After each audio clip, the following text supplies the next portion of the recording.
The word worm is a generic term that encompasses several groups of animals that are not necessarily closely related to each other.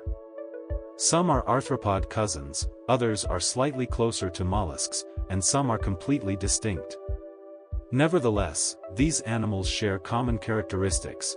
They are tubular-shaped invertebrates, often without a head or legs, although as you will see in this video, some have a head and some have legs.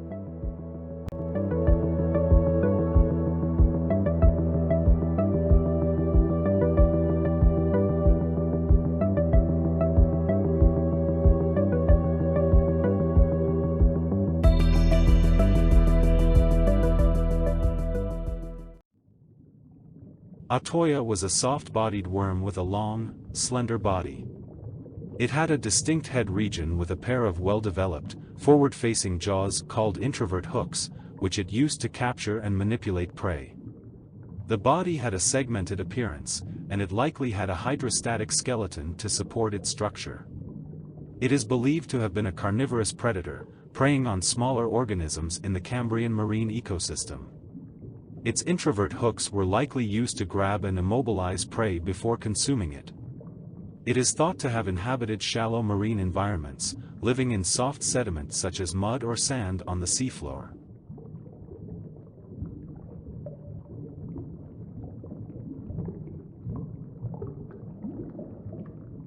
Caenorhabditis elegans has become a widely used model organism in various fields of biological research, including developmental biology, genetics, neuroscience and aging.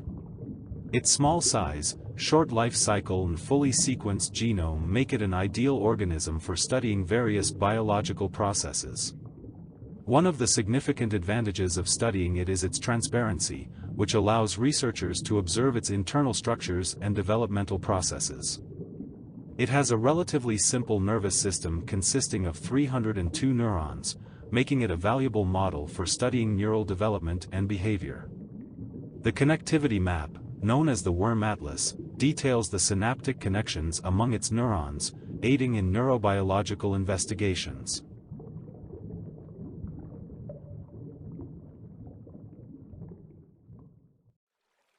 The life cycle of horsehair worm involves parasitic development. The adult worms are free-living and can be found in freshwater habitats. The females release eggs into the water, which are then ingested by insect larvae, typically from the order Orthopters.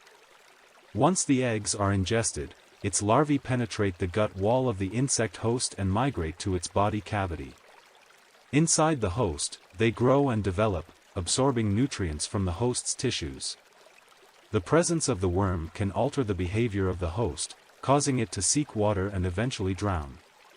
When the larvae complete their development, they form a long, coiled structure within the body cavity of the insect host. The host insect dies, and the mature worms emerge from the carcass, typically after rainfall or when the host's body is submerged in water.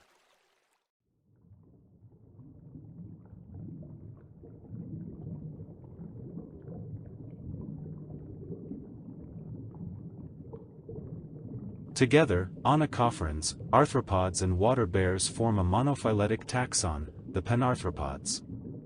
Onychophorans appeared during the Cambrian explosion and their fossils are very common in the shales. Onychodictyon was characterized by a stout body covered by fleshy papillae and pairs of sclerotized plates with spines, representing part of the diverse armored Lobopodians.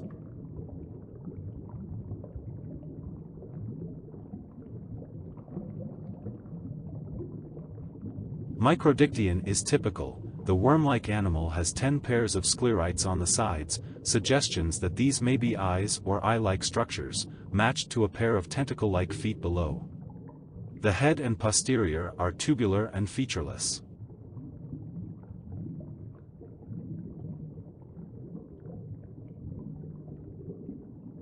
Collinsium had 9 walking appendages and 6 fine anterior appendages. Its body was covered in hair-like papillae, and its fine anterior appendages were lined with setae likely used for filter feeding. It was a small worm-like creature with spikes along its back and feeding tentacles near its head.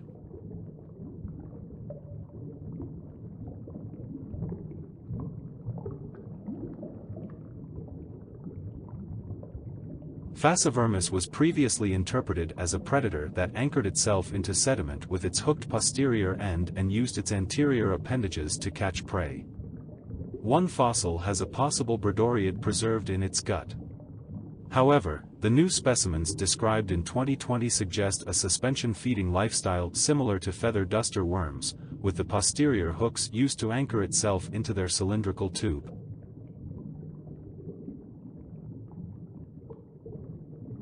Ovatiovermis was a filter-feeding Lobopodian known from the Burgess Shale. It had 9 pairs of lobopods and was well adapted to filter feeding and probably did so from the nearest high vantage point. All Hallucishanids were filter feeders, and this is one of the characteristics that they are classified by. The other is the small head and thick neck.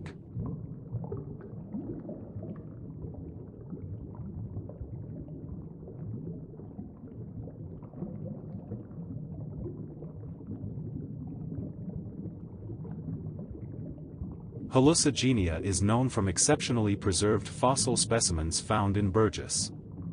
The initial interpretation of Hallucigenia was based on the incorrect orientation of its fossils. The spines were initially thought to be legs, and the tentacle-like structures were considered to be dorsal appendages.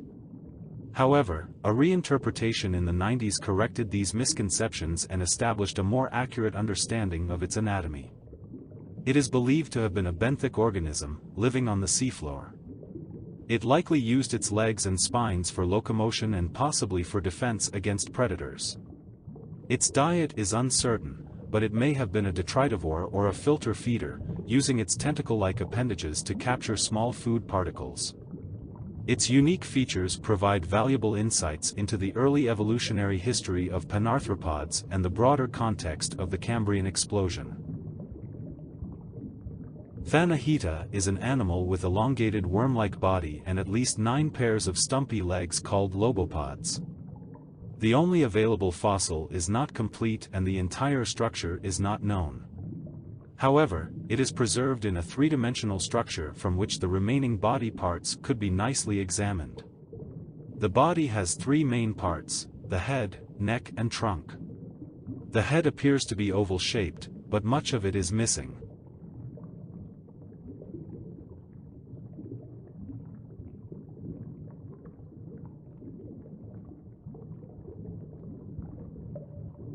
Unlike its more charismatic relative Polychaeta, here didn't seem to have any ornamentation at all. It lived in what was then a shallow tropical sea, and several specimens have been found preserved in association with the weird gummy disc animal Eldonia, which may indicate Polychaeta either preyed on them or scavenged on their carcasses. Some specimens of Asia have been found associated with sponges, though this does not provide direct evidence of diet. The animal is segmented, and looks somewhat like a bloated caterpillar with a few spines added on, including 6 finger-like projections around the mouth and 2 grasping legs on the head. No jaw apparatus is evident. Xenusia may have been a benthic scavenger, using its robust legs to walk on the sea floor. The absence of sedimental gut content and terminal claws suggest it was unlikely to be a sediment feeder nor a good climber. The modified appendages behind its head may have played a sensing or food manipulating role.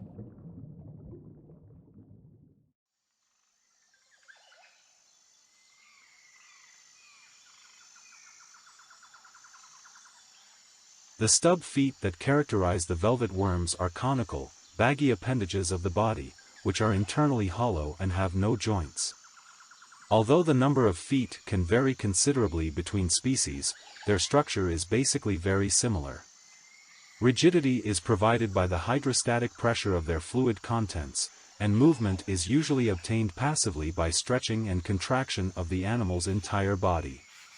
On the third head segment, to the left and right of the mouth, are 2 openings designated oral papillae. Within these are a pair of large, heavily internally branched slime glands. These lie roughly in the center of the body and secrete a sort of milky white slime, which is used to ensnare prey and for defensive purposes. Sometimes the connecting, slime conductor, is broadened into a reservoir, which can buffer pre-produced slime. The slime glands themselves are probably modified crural glands. All three structures correspond to an evolutionary origin in the leg pairs of the other segments. The brains of velvet worms, though small, are very complex. Consequently, the organisms are capable of rather sophisticated social interactions. They move in a slow and gradual motion that makes them difficult for prey to notice. Their trunk is raised relatively high above the ground, and they walk with non-overlapping steps. To move from place to place, the velvet worm crawls forward using its legs. Unlike in arthropods, both legs of a pair are moved simultaneously.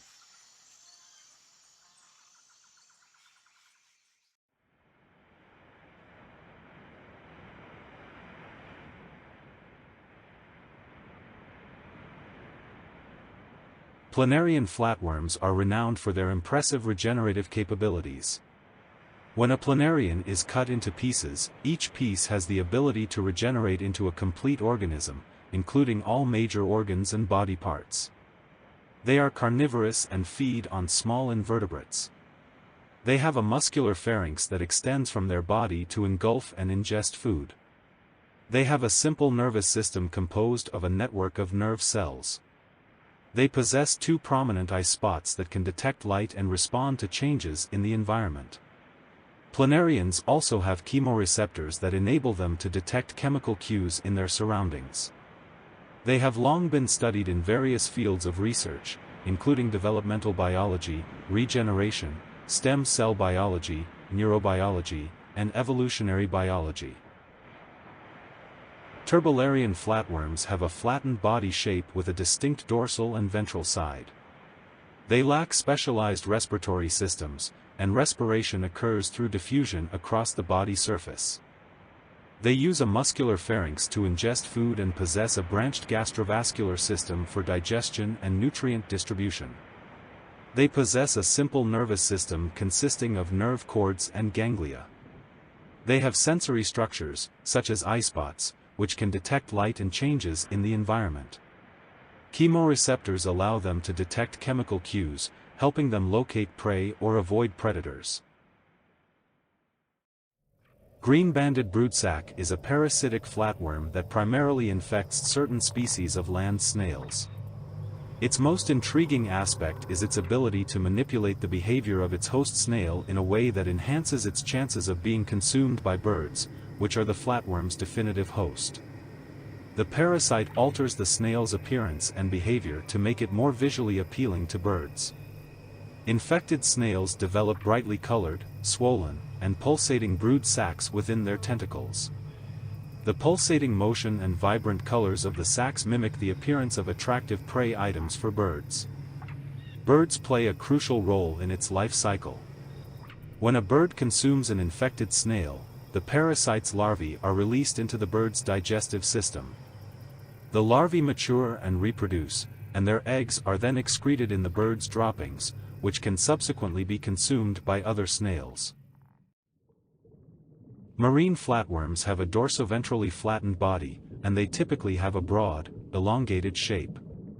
Their body is often brightly colored with intricate patterns, which can serve as a form of warning coloration or camouflage. They employ various strategies for defense against predators. Some species possess toxic or distasteful substances, which they acquire from their diet and use as a defense mechanism.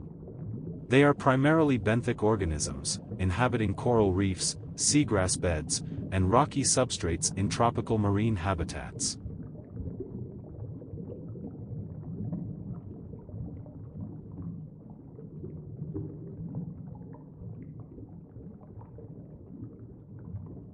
Bootlace worms are among the longest animals in the world. While they can vary in length, some individuals have been recorded to exceed 55 meters. They are generally slow-moving animals, using muscular contractions to glide over surfaces or swim through water. They have sensory organs, including eye spots, which can detect light and help them navigate their environment. Bootlace worms can also exhibit impressive contortion and twisting movements due to their flexible bodies. They can produce toxic substances, which they release when threatened.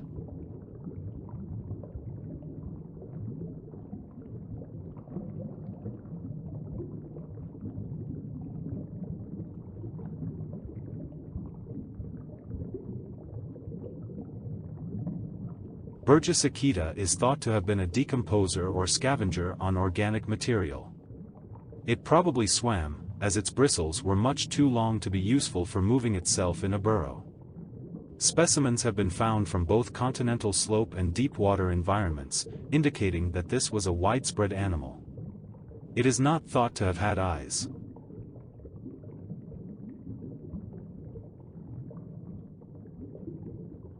With length up to 4.5 centimeters, Diania's most notable feature is the many rigid setae along the back of the animal that are characteristic of polychaete worms.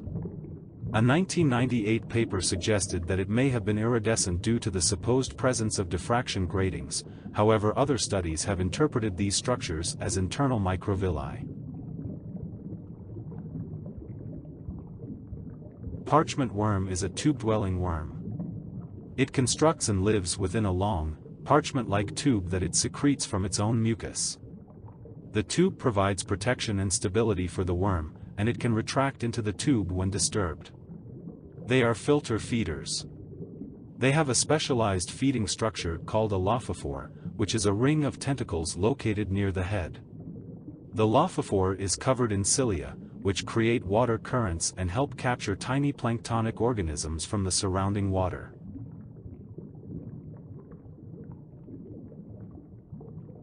Sand striker is an ambush predator.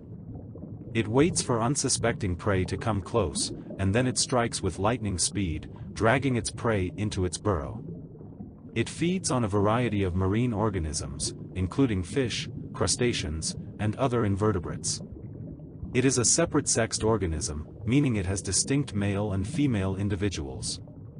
They reproduce by releasing eggs and sperm into the water, where fertilization occurs externally. The resulting larvae go through a planktonic stage before settling and undergoing metamorphosis into adult worms. When threatened, they can rapidly retract into its burrow, making it difficult to capture or dislodge. Additionally, its body is covered in bristles that can cause irritation or a stinging sensation if touched, serving as a deterrent to potential predators. The green spoonworm is a burrowing organism. It constructs and inhabits U-shaped burrows in the sediment, with the anterior end, including the head and proboscis, protruding out of the burrow. The rest of the body remains hidden beneath the surface. It is a deposit feeder, meaning it primarily feeds on organic matter and detritus present in the sediment. It extends its long proboscis out of the burrow and sweeps it through the sediment, collecting food particles and detritus that adhere to the mucus secreted by the proboscis. It has a complex reproductive strategy.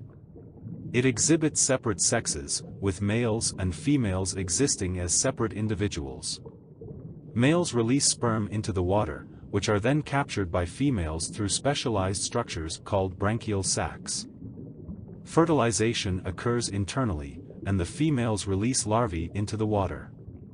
The larvae go through a planktonic stage before settling and undergoing metamorphosis into adult spoonworms.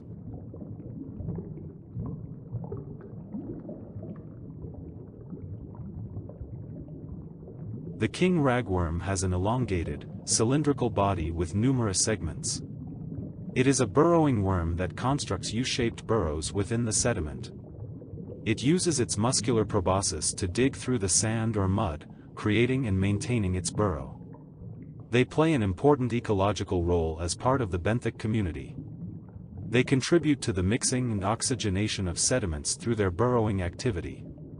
Additionally, they serve as a food source for various marine organisms, including fish and birds.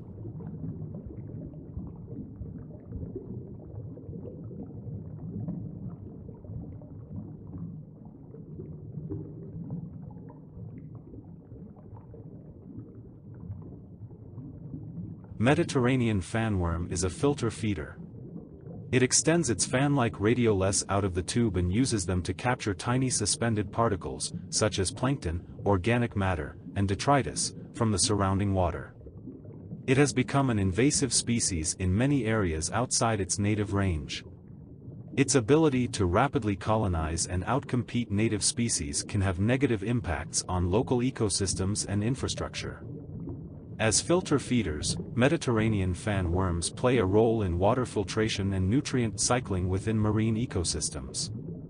However, their abundance in certain areas can also lead to increased competition for resources and potential alterations in local food webs. Boneworm, also called zombie worm, has a unique adaptation to feed on the bones of whale carcasses that fall to the ocean floor. The worm uses a combination of symbiotic bacteria and specialized structures called root-like extensions to penetrate the bones. These extensions absorb nutrients from the bone material, allowing the worm to obtain its nourishment. Its discovery and its unique feeding adaptation significantly contributed to our understanding of deep-sea ecosystems and the process of whale carcass decomposition.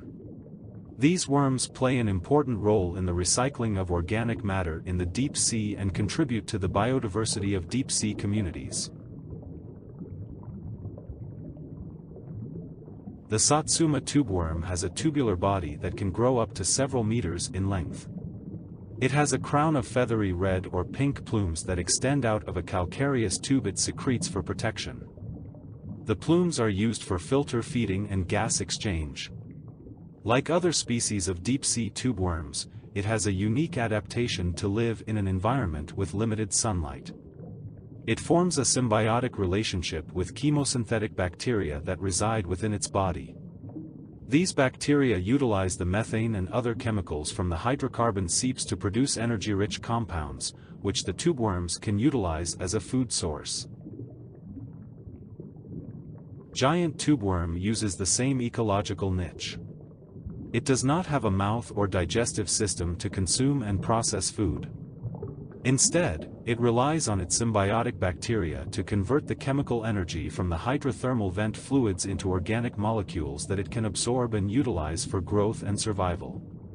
It possesses a complex network of red, hemoglobin-rich blood vessels that pick up oxygen from the seawater and distribute it to the symbiotic bacteria and other tissues. It is also known for its rapid growth rate, with individuals reaching full size within a few years. It reproduces through the release of gametes into the surrounding water for external fertilization. The resulting larvae drift in the water column before settling onto suitable substrates, where they develop into juvenile tube worms.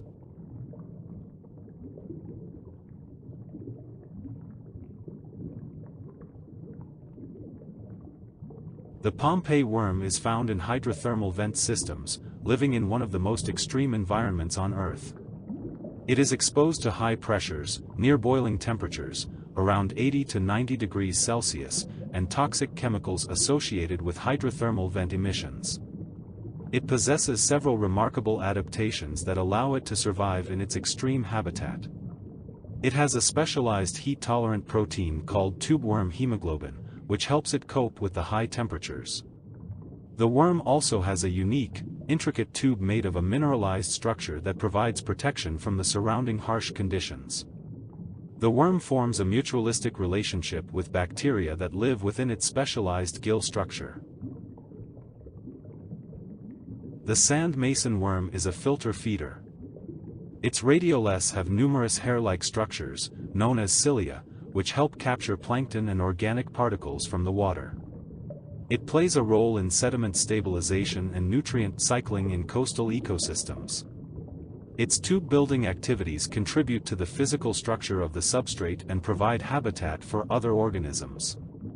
The worm's filter feeding also helps regulate the abundance of plankton and organic matter in the water column.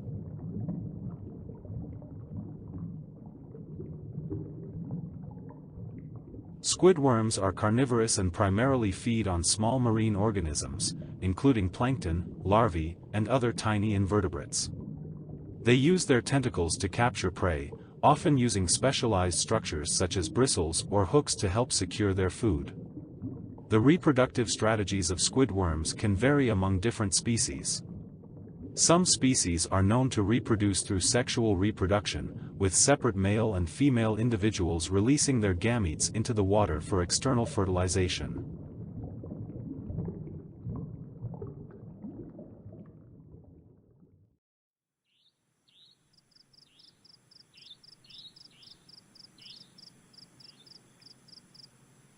Medicinal leech is a blood-feeding parasite. It attaches itself to the skin of its host and uses its anterior sucker to create a secure attachment. It then uses its sharp jaws to make small incisions in the skin and release an anticoagulant called hirudin into the wound. This anticoagulant prevents the host's blood from clotting, allowing the leech to feed on the blood. This leech has a long history of medicinal use, dating back to ancient times. The saliva of the leech contains various bioactive compounds, including hirudin, which has anticoagulant properties. Medicinal leeches are sometimes used in modern medicine, particularly in microsurgery and reconstructive surgery, to promote blood flow and reduce the risk of blood clots. The application of leeches can help with the reattachment of severed body parts, such as fingers or ears, by improving blood circulation. Giant Gippsland earthworm is one of the largest earthworm species in the world. It can reach lengths of up to 3 meters. It is a burrowing species of earthworm, spending most of its life underground. It constructs complex and extensive burrow systems that can reach depths of several meters, feeding on decaying plant matter and organic debris in the soil. Its activities play a crucial role in soil aeration and nutrient cycling.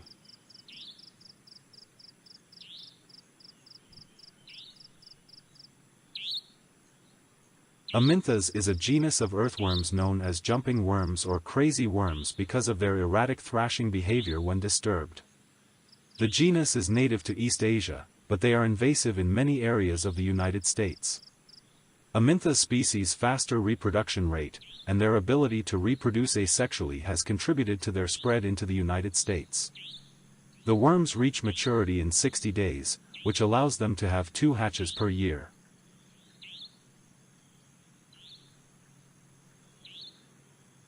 Common earthworm is a detritivore, feeding on decomposing organic matter in the soil. It ingests soil along with organic material, extracting nutrients from the decaying plant matter as it passes through its digestive system. Earthworm activity enhances soil structure and nutrient availability. It plays a crucial role in soil health and ecosystem functioning. Their burrowing activities improve soil structure, water infiltration, and nutrient cycling. Earthworm casts, which are waste products expelled from their digestive system, also contribute to soil fertility by enriching the soil with organic matter.